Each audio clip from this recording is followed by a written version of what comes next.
దేవునికి నచ్చినట్టు బతికినాడు ఎలా ఉంటాడయ్యా అంటే, వాడికి నచ్చినవి కూడా ఇవి దేవునికి నచ్చుతాయి లేదని చెక్ చేసుకుంటాడు. నీలా నాలా ప్రతి దానిలో కలవడు.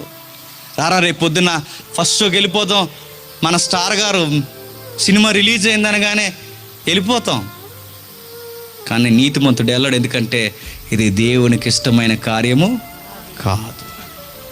పలానా దిక్కుడికి వెళదాం రారా, సంబరాలు జరుగుతున్నాయంటే రాడు, ఎందుకంటే తన ఇష్టాలన్నీ దేవునికి ఇష్టమైనవి కాదా చెక్ చేసుకుంటాడు. ఈ రోజు నుంచి మొదలు పెట్టండి. చచ్చిన తర్వాత కనిపించిన అదృశ్య లోకంలోకి నువ్వు వెళ్ళాలి అంటే, ఈ దృశ్య లోకంలో ఉండగానే నువ్వు నేను చేయాల్సినది, దేవా నా జీవితం నీకు ఇష్టమైనట్టుగా ఉందా లేదా, నా ఆకారం చెబుతుంది, నా అవసరాలు చెబుతున్నాయి, కట్టుకునే బట్టలు చెబుతున్నాయి, నేను కోరుకునే వస్తువులు మోజు చెబుతుంది, నేను వాడే మొబైల్ చెబుతుంది, ఇవన్నీ చెబుతున్నాయి ప్రభువా. నా జీవితం సుఖభోగాలకు అలవాటు పడిందో లేదో, కష్టంలో ఉండి నీ కొరకు ఎదురు చూడాలని నేర్పిస్తుందో, నా లైఫ్ స్టైలే చెబుతుందని ఒకసారి చెక్ చేసుకో. అద్దం ముందు నిలబడినప్పుడు నీ ఆకారాన్ని చెక్ చేసుకో. బట్టలు వేసుకుంటున్నప్పుడు నీ బట్టల్ని చెక్ చేయి. ప్రతి విషయంలో అడుగడుగున ఉన్నదాన్ని సరిపెట్టుకుని తింటున్నావా, గొంతమ్మ కోరికలు కోరుతున్నావా చెక్ చేసుకో. దేవుడు ప్రతిదీ చూస్తాడు చూస్తాడు చూస్తాడు, ప్రతిదీ ఆయన రికార్డులో చెప్పండి రాస్తాడు. పలానా టైంలో పలానా రోజు మంగళవారం సరిగ్గా 12:30కి రే పలానా కూర కోసం నువ్వు గొడవ పెట్టావు తెలుసా అంటే నువ్వు మర్చిపోతావు, ఆయన గుర్తుంటుంది. పోయిన ఆదివారానికి ముందు శుక్రవారం నాడు ఏం వండుకుని తిన్నారు మీకు గుర్తుండదు, ఆయన గుర్తుంటుంది. నిన్న మధ్యాహ్నం ఏం తిన్నారో మీకు గుర్తుండదు, ఆయన గుర్తుంటుంది. ఆయనకి ఎంత గుర్తో చెప్పినా, ఈ తల వెంట్రుకల్లో 4 ఎంట్రుకలు రాలిపోతే ఆ ఎంట్రుకల నెంబర్లు ఏంటో కూడా దేవునికి చెప్పండి, గుర్తుంటాయి. అంత అబ్జర్వ్ చేస్తాడు ఆయన. అందుకే ఈ ఎగ్జాంపుల్ అంతా ఎవరు చెప్తున్నారంటే ప్రభు అయిన యేసుక్రీస్తు వారు చెప్తున్నారు. ఇప్పుడు ప్రవక్తలు లేరు, మోసే లేడు, ఎవరూ లేరు, మరి ఎవరున్నారు? మీ స్థానిక దైవజనుల చేతుల్లో, మీ చేతుల్లో, మనందరి చేతుల్లో. ఎవరైతే ఈ ఉదాహరణ చెప్పాడో ఆయనే వాక్య రూపంగా ఉన్నాడు, ఆయనే ప్రభు అయిన యేసుక్రీస్తు. ఆయనే మన వాక్య రూపంగా మన చేతుల్లో ఉన్నాడు. ఈ గ్రంథంలో నుంచి ఈ రోజుకి ఆయన మాట్లాడుతున్నాడు. ఆయన రా, ఆయనతో ప్రతిరోజు మాట్లాడు. దేవా నేను ఎలా ఉండాలో అడుగు, ఆయన చెబుతాడు. ఎలా మాట్లాడాలో అడుగు, ఆయన చెబుతాడు. ఎలా నడవాలో అడుగు, ఆయన చెబుతాడు. ఎందుకంటే ఆయన మనకి మాదిరి ఉంచి పోయాను. ఆయన మాటలు బ్రతుకుని నేర్పి వెళ్ళిపోయాను. ఆ మాదిరి, ఆ మార్గం ఎక్కడుందయ్య అంటే ఇదిగో ఈ గ్రంథంలో ఉంది, దీన్ని చదవండి.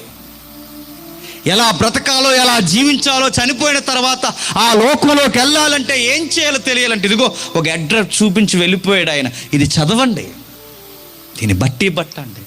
ఏం చేయాలో మెదళ్ళకి ఎక్కించుకోండి. ఏం మాట్లాడకూడదో, ఏం తినకూడదో, ఎలాంటి సుఖభోగాల జోలికి పోకూడదో ప్రభువు చెప్పిన మాటలు ఇందులో ఎతకండి. దేవుడు మరణించిన తర్వాత అబ్రహాము రొమ్ముకు మనం తీసుకెళ్ళిపోతాం.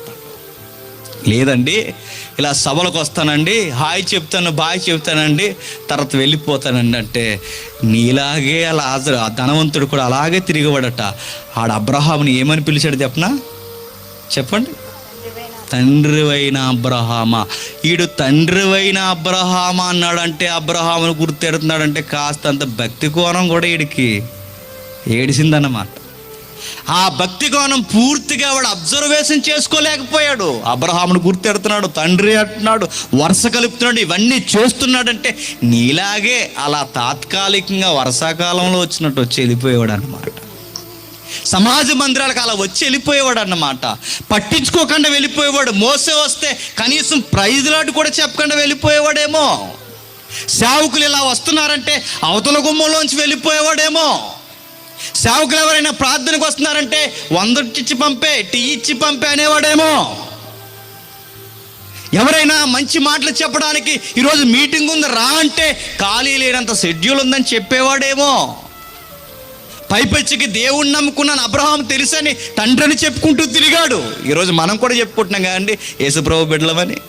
మనం కూడా చెప్పుకుంటున్నాం అబ్రహాము సంతానమని, మనం కూడా చెప్పుకుంటున్నాం క్రైస్తవులమని. కానీ ఎన్ని వరుసలు కలిపినా ఎక్కడున్న మాన్యులు గనక మనం అలవాటు చేసుకోకపోతే అక్కడికి వెళ్ళి వరుసలతో పిలిచిన మనల్ని ఎవడు కాపాడు. తండ్రి అన్నా కాపాడు, తాత అన్నా కాపాడు, ఏమన్నా కాపాడు. కాపాడాలి అంటే ప్రభు ఇక్కడ చెప్పినట్టుగా ఇక్కడ జీవిస్తేనే దేవుడు చనిపోయిన తర్వాత చెప్పండి మనల్ని కాపాడుతాడు.